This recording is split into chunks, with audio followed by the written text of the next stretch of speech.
Hello. This is the fourth time I've attempted to do this video over the last few days, and I'm going to finish it this time. Here's three CDs that have at least a vaguely common theme that runs through the three. Firstly, they all begin with the letter S. All the three bands we got: Snake River Conspiracy, Sugar Ray, and Semisonic. They're all secondhand. They all cost 50 cents each. And they all come from a similar, or they all have a similar time of release, a three consecutive year period of 1998, 99, and 2000. So I'll go backwards. I'll start with this one because the other three times I've tried to do this, I've spent way too long talking about the first one. So this first one here is Snake River Conspiracy. So you may or may not have heard of them. They weren't particularly big. I'd heard the name off and on over the last 20 years, but I'd never actually ever heard anything from them. And so I saw this for 50 cents. And I was quite surprised to see it.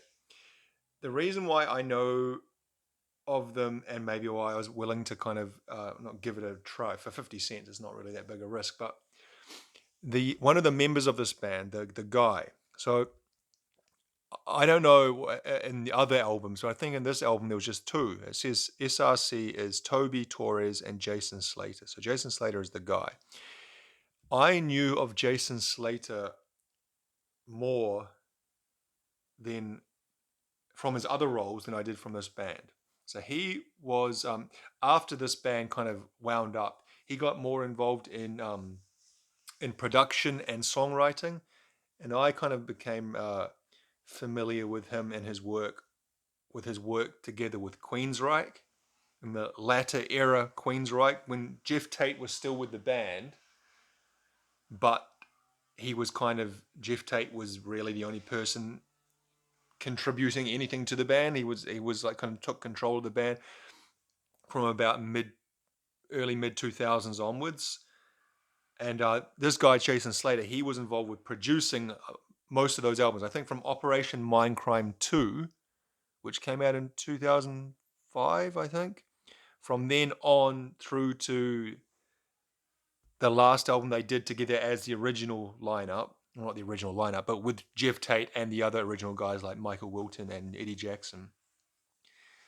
Those 4 or 5 albums, Jason Slater was heavily involved with, either producing or he's also got some songwriting credits.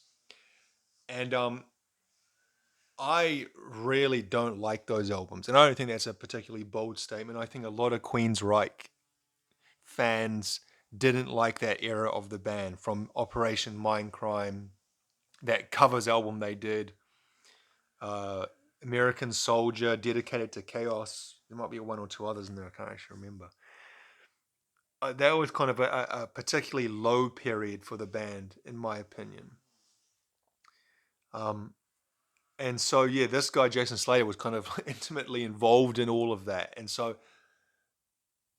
he's kind of talked a lot about it in subsequent years and kind of talked about his role and what he thought was going on. And because there was a lot of kind of acrimony between Jeff Tate and the other members of the band, and Jason Slater was kind of in the middle of it a little bit, but more towards the Tate side because he also helped out on the post Queensryche Tate albums, like that Frequency Unknown one that he did when there was 2 Queensryches going, and then also his solo stuff.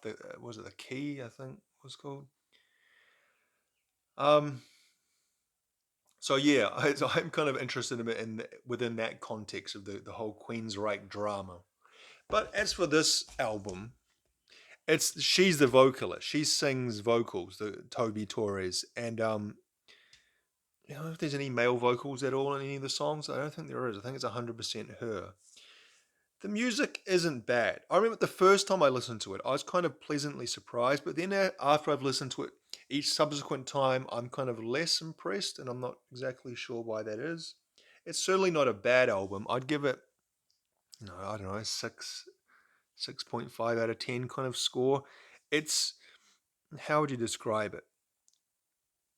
2000s, late 90s rock with a bit of industrial electronic stuff input. Also with a kind of a bit of gothic. I don't know, her delivery, her vocal is quite gothic, I think. Alternative, like altogether alternative, but yeah, it's kind of hard to put as in one descriptor. Um, songs that I like, was it More Than Love? I think I like that song. That's a good song. And the one after it, Strangled, 6 and 7. Um, but yeah, there's nothing particularly bad on this at all. It's just if you like that kind of music, I think you'd probably like this. You can see here that some of the songs, or at least the one with 3 stars, Oh Well, has a production credit with Jason Slater and Charlie Clouser. And Charlie Clouser, you may know, was in Nine Inch Nails, or at least in the live Nine Inch Nails lineup in the late 90s, maybe mid to late 90s as well. He certainly was on the Fragile era tour. Maybe he also been on the late Downward Spiral era as well. So anyway, yeah, not a bad album, something a little bit different. And yeah, like I said, I kind of picked it up because I was familiar with the main guy there, Jason Slater, and his role in the dissolution and destruction of original Queensryche. Next up is an album that like that. That is yeah. I don't really feel a particular way about this album, either positive or negative. It's Sugar Ray, and the album's 1459. It's a if you're familiar with Sugar Ray before this, I think most people, when they think of Sugar Ray, they think of the style of music on this album and maybe the single before this on the previous album called Fly. But that album that single was off from 1997, I think it was called Flawed. I listened to that album a lot because about 25 years ago, when I first left high school, I was working like in a butchery, like cutting meat and shit. And the boss of that butchery, or at least the manager in the cutting floor, was obsessed with that album Flawed by Sugar Ray and used to play it like every day on repeat. So it's like when I hear that, I know every song. I've never actually owned it myself, but I know every song by heart because I heard it so much when I was working there. It has that song RPM as the first song on the album. And on that album, they're quite, how would you describe it, that era, Sugar Ray? Kind of almost like punk with a bit of new metal, hard rock. Yeah, but quite a punk, like straight ahead punk rock type sound. And then they had that one song, Fly, which was completely different than everything else on the whole album and sounded like kind of like reggae, dub pop type stuff. And that's what gained traction, was that song. It kind of was quite big on radio and MTV and stuff, and I assume that kind of got them a decent amount of album sales. And so I guess they saw with that success, they thought, aha, that's how we get big. And so with this next album, 1459, that was released in 1999, they really went in a completely different direction from that previous album. They completely do away with any sort of hard rock, metal punk element. And it's almost exclusively, I guess, kind of just, I don't know, pop rock, even just pop. A lot of acoustic guitar sounding stuff. I guess the big singles from this, or at least that they were here, is that song Every Morning, which I think is actually a pretty good song. Very catchy. And when I listen to that, I really am taken back to 1999. That came out in or at least in New Zealand, in Southern Hemisphere, as the summer of 1999. And all the stuff that was going on in my life at the moment, and when I hear that song, even today, 25 or 24 years later, it definitely has a feeling of nostalgia, that song. The other singles were Falls Apart and Someday, I think. Was it Someday? But even the rest of the songs, if you just turn on, like I was going through it, listening to it again for the first time in a while the other week, And I was just so surprised how many of those songs you can hear they are writing specifically for radio play, with that kind of, like, it starts off with a drum beat, like a drum machine drum beat, and then comes in with a kind of a quite a simple acoustic guitar riff, sounding very pretty. Mark McGrath, the vocalist, is not screaming or shouting like he was in their previous stuff. He's just singing in his nicest voice possible. So yeah, it's quite just interesting to see how much they changed up from that album before, Flawed, in '97. 2 years later, almost sound like a completely different band. I don't know if that sound outside is coming through the microphone. Someone is trimming the grass, and it's pretty loud. Um, the first song, New Direction, it's kind of like a joke. They start off with, it sounds like kind of metal, and they like growl and like really heavy guitars, like New Direction, and then every song after that is completely not like that at all. See, there's a feature there from KRS-One on track 5, live and direct. Is it Ode to the Lonely Hearted? I think it's a good song. I like. Like I said, I like the single Every Morning. I think that's a good song. And look, they put Fly as a bonus track. We've talked about that before, how often when a band feels they're going to make more of an impact on their second album, they will kind of pack some of their earlier, more palatable songs or singles from the previous album onto the new album to kind of entice more buyers. Like, oh, remember that song Fly that used to hear it on the radio 2 years ago? Well, we put that on here as a bonus track. So if you buy this album, you'll get the new songs and the old songs. So yeah. And 1 year before that, 1998, a album that really, I don't know, what's the word? Personifies, or it does not personify because it's a band. Represents the year 1998 for me, is the Semisonic album, Feeling Strangely Fine. That album was played on the radio, at least the radio stations I listened to, incessantly. I thought this album was a lot bigger than it was, because I assumed it had gone number one in some markets, and Closing Time had gone number one, and it sold millions upon millions of albums. But actually, that isn't the case. They did sell, I think, around 1 million in the US, but beyond that, they didn't really do much anywhere else, and they didn't really do anything on the charts. It was more kind of like a slow burning album sales wise. So I was quite surprised by that, because it just seemed to me that in 1998 it was just a huge album, but not as huge as I had imagined. And that's not to say I was like a big fan of it at all. Actually, I'd say if you talked to me back then, I would say I didn't like this album. I didn't like that song Closing Time. I still kind of don't like it because it's just been overplayed so much. However, I think as a whole, it's a very well written album. You can tell that guy, Dan Wilson, who's the main singer and songwriter, he's got a real knack for songwriting. And if you know anything about him, he's basically a professional songwriter. He's written songs for Taylor Swift, Adele, a lot of New Zealand, like Bick Runga is a New Zealand singer-songwriter, and Jin Wigmore, and Brooke Fraser.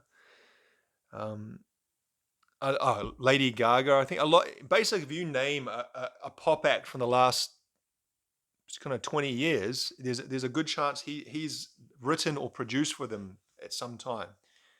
He has really got quite a impressive resume in terms of songwriting, and I'd say it probably bought him probably made a lot more money doing that than he did from Semisonic. Semisonic still is going. They had a pretty long hiatus in the mid 2000s, but I guess it's back together now, kind of on the nostalgia circuit, as a lot of those kind of late 90s bands, one hit wonder type bands like Macy's Playground and Sugar Ray, and what were some of those other ones? Tonic. Anyway, as for these guys, like I said, I think it's a pretty well written album. I don't particularly love any of the songs. I think Secret Swile was my favorite single. I think that's got a kind of a different feeling to it. It's got a much more darker feeling than the rest of this album. I like the song Completely Pleased. All Worked Out in California. She Spreads Her Wings. Which one's? One of them's got a very Beatles feeling. It actually might be She Spreads Her Wings. Singing in My Sleep was the other single. And yeah, like I said, Closing Time, that it just seemed huge. It seemed to be played nonstop on the radio for a good 6 months. But like I said, that wasn't really the case because even the singles charts in my country, it only got into like the 20s or 30s or something. But I guess, it's how perception can be easily swayed just by your own personal experience. You think, oh, this was huge. And then you realize maybe it was just I was listening to one particular radio station in my late teens and it really wasn't that big. I remember I had a girlfriend at that time and we had a kind of a strange relationship and she liked that band. And she didn't moved away. She went on holiday to England in December 1998 for kind of a month and a half. And I cheated on her, which I still to this day feel terrible about. Just the way I did that. Like the relationship was probably doomed to failure anyway because for many reasons, but just the way that I did it was particularly heartless, and I've regretted that since about, and not because of the outcome or anything like that. Like, I actually went on to have a relationship with the girl that I cheated on with, a long relationship. But I'm not saying like I regret being a prick. I guess is what I'm saying. I really wish I hadn't done that. Almost like kind of like hurting someone for the sake of hurting them. But, yeah. Sometimes in my life, I think back. There was like a particular period in my life where when you're a teen, I think like teenagers can be really cruel to each other. I had my share of cruelness inflicted on me by people as well. And then I feel you think you're entitled to inflict that on other people then. And I guess, you become scarred. And so you think, oh, the way of imposing your ego upon the world is by then doing those same things to other people. And that kind of proves that you are a man or something. I don't know. Maybe I'm trying to philosophize it to myself, but I hear this album, I am reminded of her, and I hope she's doing well. And yeah, kind of those years of your late teens, that kind of 16, 17, 18, 19, that is, for me, feel really pivotal in the art you consume and the music you consume and how it kind of stays in your brain, but also, I guess, the choices you make and how they can affect the rest of your life. And yeah. So, 98, 99, 2000, three not bad albums. That's how I'd put it. Like I said, there was that 6.5 out of 10. Sugar Ray, I would give that like a 6.5 to 7. I had to probably listen to it a little bit more. I really haven't listened to that album a whole lot. So Semisonic, I'd give it a solid 7. And I think if I listen to that more, I've listened through that album, 10 times in my life. If I listen to that kind of consistently, I think I could grow to love that album, but I don't want to force myself to do so. It's just you can tell that because it has kind of a high level songwriting and hookiness. I think that would happen. Anyway, I think fourth time's a charm.